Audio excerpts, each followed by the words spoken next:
entre los cantos tristes que compusieron algunos indígenas de habla náhuatl a raíz de la caída de su ciudad, México Tenochtitlan, en poder de Hernán Cortés, entre esos cantos hay uno sumamente elocuente. Va describiendo lo que ocurrió y en un momento dado dice: y nuestra herencia fue una red hecha de agujeros. Todo parece que se destruyó.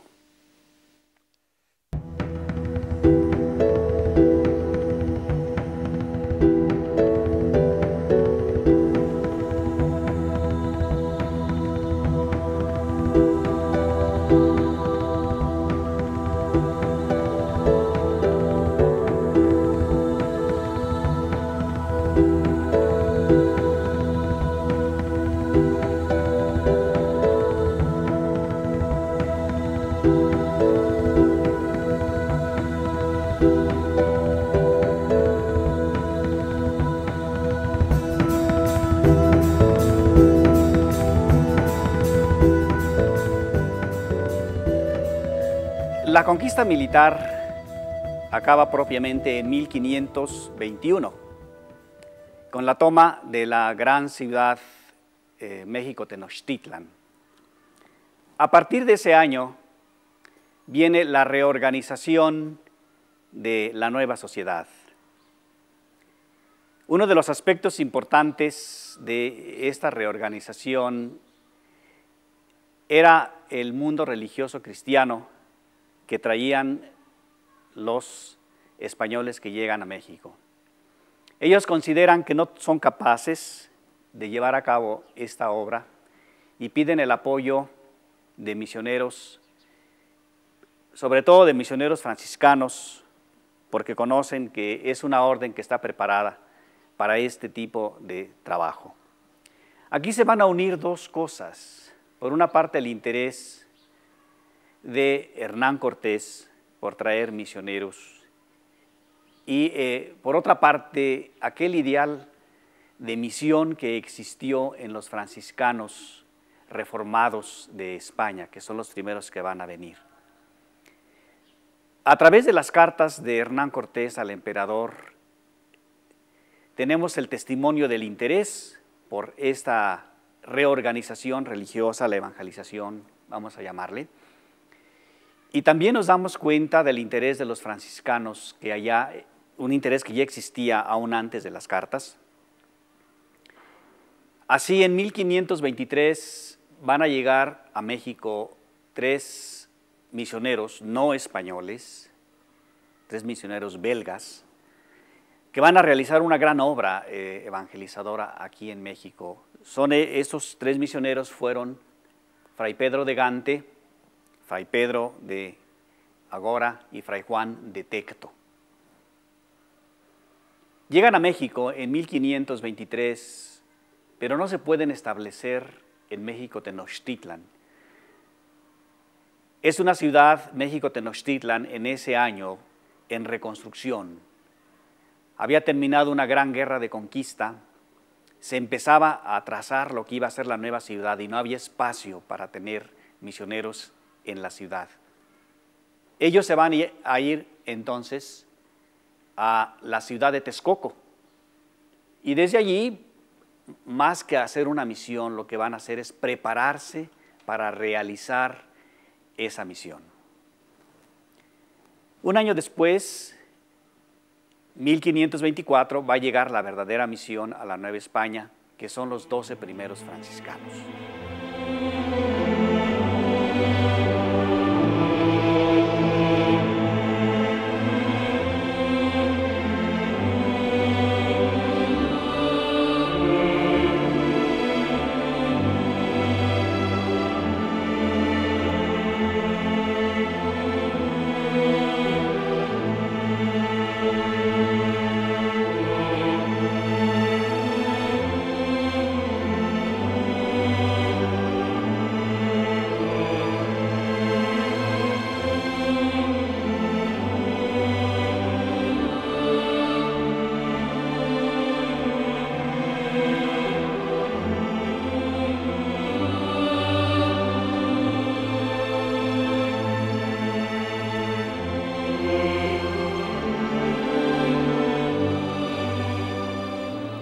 Estamos hablando de los 12 primeros franciscanos que llegan a México en 1524.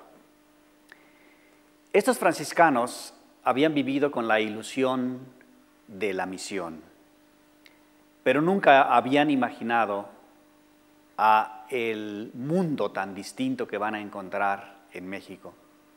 Hay experiencias muy importantes que les van a dar la oportunidad de ir adentrándose poco a poco en este gran mundo de la Nueva España que encontraron.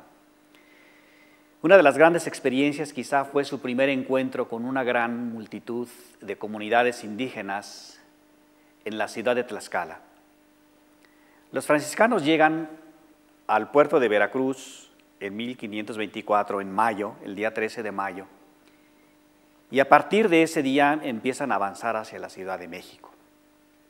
Cuando llegan a la ciudad de Tlaxcala, se encontraron con gran multitud de indígenas porque era un día de mercado. Y la gran sorpresa para el indígena fue el ver aquel español que venía caminando con sandalias, vestido con una pobre túnica, ceñido por un cordón, un español totalmente distinto del que ellos habían conocido en la conquista. La primera expresión que se les ocurre al indígena al ver a aquel español es decir en su idioma, motolinía, motolinía.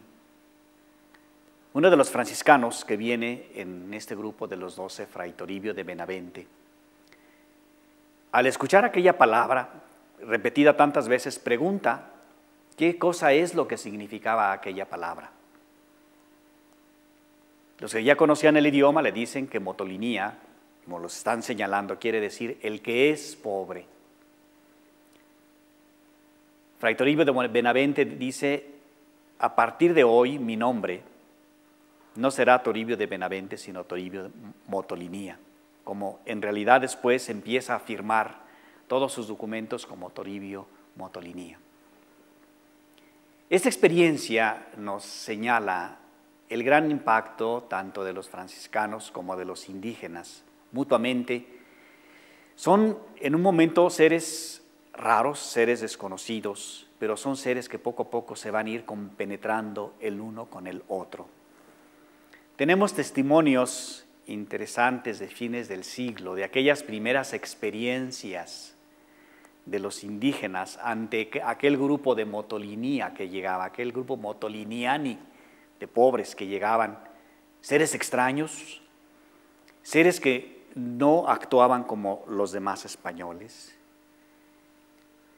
En un testimonio que tenemos de esas crónicas de fines del siglo XVI, nos los describen que por la noche lloraban en lugar de estar llenos de alegría, que no se alimentaban bien, que vivían sin mujeres, que voceaban por todas partes, es decir, predicaban, y unos con otros se decían, dejadlos, les ha llegado el mal de la locura, ya les pasará.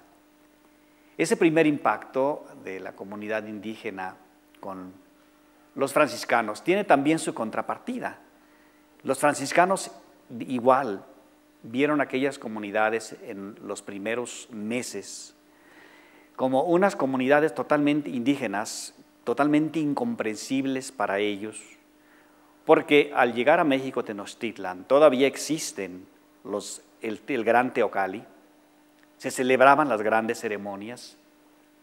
Entonces ellos por la noche igual oían las grandes celebraciones, la música, y se admiraban y sorprendían, lamentaban, como ellos decían, que el demonio todavía viviera en aquellos lugares.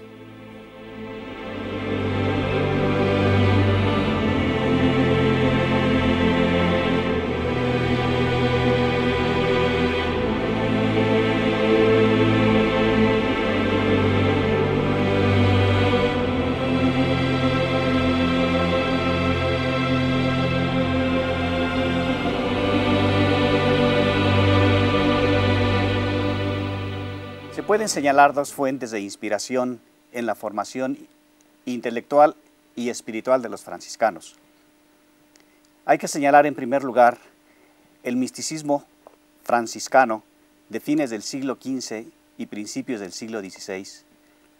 Es un misticismo fuertemente influenciado por las corrientes de austeridad de dos grandes provincias en España, la provincia de San Gabriel y la provincia de Los Ángeles en Extremadura. Esta corriente influyó sobre todo en los 12 primeros, pero también viene otra corriente fuerte, la del humanismo español, con grandes personajes como Fray Juan de Zumárraga, Fray Bernardino de Sahagún, Fray Jacobo de Testera, Fray Alonso de Herrera y otros muchos más. Estas dos corrientes se unieron para darle a la evangelización un fuerte sentido, no solamente espiritual, sino también intelectual, sobre todo en favor de las antiguas culturas mexicanas.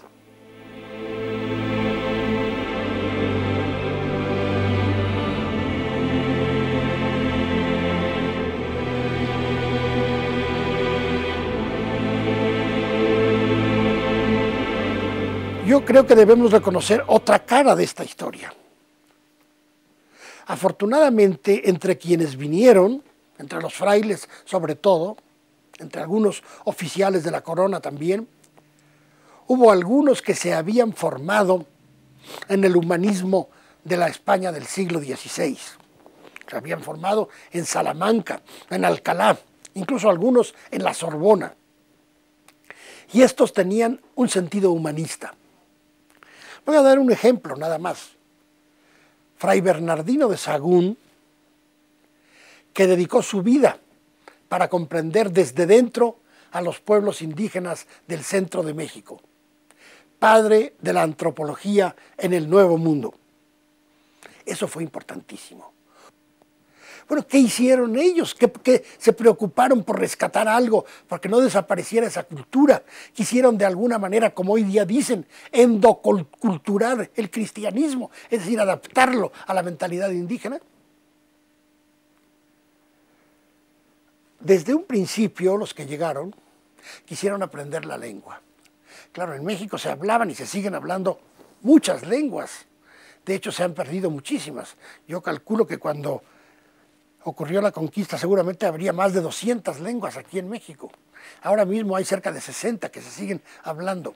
Pero entre todas ellas había una, que es el náhuatl, que era una lengua franca, una lengua general, que servía de vehículo de comunicación.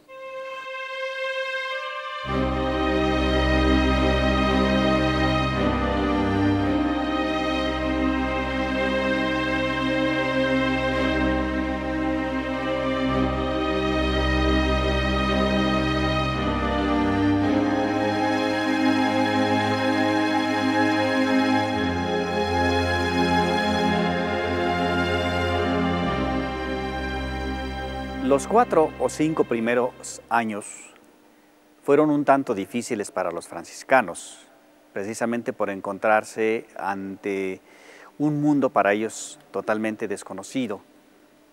De todas maneras, a pesar de esas dificultades, fundaron 4 comunidades, 4 conventos, desde los cuales iban a evangelizar a la Nueva España.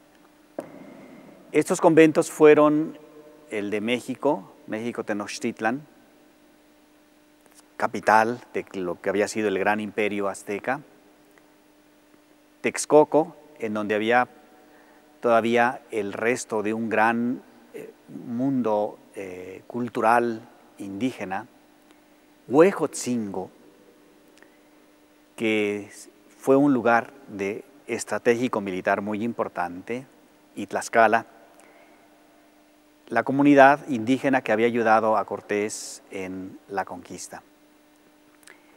Los primeros 4 o 5 años, decía, fueron difíciles porque se desconocían mutuamente. Los franciscanos desconocían el mundo indígena desconocía el mundo cristiano. Pero a partir de 1529 empieza la grande expansión de los franciscanos. Desde los 4 conventos que tenían México, Texcoco, Tlaxcala y Huejotzingo empezaron a cubrir una gran cantidad de territorios, tanto que para 1535 tenían ya fundados más de 30 conventos. Estos primeros años, son de expansión territorial y de expansión del cristianismo y de la evangelización. Una vez que se compenetraron las dos comunidades, la franciscana y la indígena, empiezan a aparecer los grandes proyectos que darían forma a lo que los franciscanos van a llamar la iglesia indiana. Una iglesia distinta de la iglesia de los españoles y distinta de la iglesia europea. Una iglesia que no tuviera la contaminación que había alcanzado en Europa, una contaminación contra la que luchaban en ese momento los movimientos reformistas del centro de Europa, de Alemania sobre todo. Parte de esta iglesia sería el mundo indígena educado en el mundo cristiano occidental. Con este motivo, los franciscanos en 1536 fundaron cerca de la Ciudad de México, en lo que era una gran parte también de lo que fue México, Tenochtitlan, pero independiente, en Tlatelolco, fundaron una escuela. El Colegio Imperial de Santa Cruz de Tlatelolco. Era imperial porque estuvo bajo la protección de Carlos V. Y allí la crema de los franciscanos se instaló para conocer la cultura indígena y hacer una especie de encuentro cultural. Yo lo comparo eso con aquello que ocurrió en Toledo, con los traductores de Toledo, la Escuela de Traductores de Toledo, que permite recoger la sabiduría del mundo clásico con los textos del Renacimiento que iban a ser, griegos, latinos, a través del auxilio de judíos y de árabes, y pasan al resto de Europa. Bueno, pues un rescate parecido tuvo lugar aquí. Se recogen los textos de los antiguos libros, la sabiduría acerca del calendario, el arte, la pintura, la medicina. Se elaboran libros de todo eso. Y Sahagún forma a un grupo de estudiantes que les llama los trilingües. Nebrija, cuando había sido maestro en España, también tuvo sus trilingües, que eran gentes que hablaban latín, griego y hebreo. Bueno, pues aquí los trilingües hablaban, obviamente, náhuatl, latín y español. Y esos trilingües van a ser su auxilio en un trabajo de campo que va a emprender. Y Sahagún sale a diversos rumbos de la región central y se entrevista con los viejos, con los sabios, que le van trayendo libros para que los conozca y van haciendo transcripciones. Y en gran parte todo eso después se trasvasa al alfabeto en ese colegio. Y así tenemos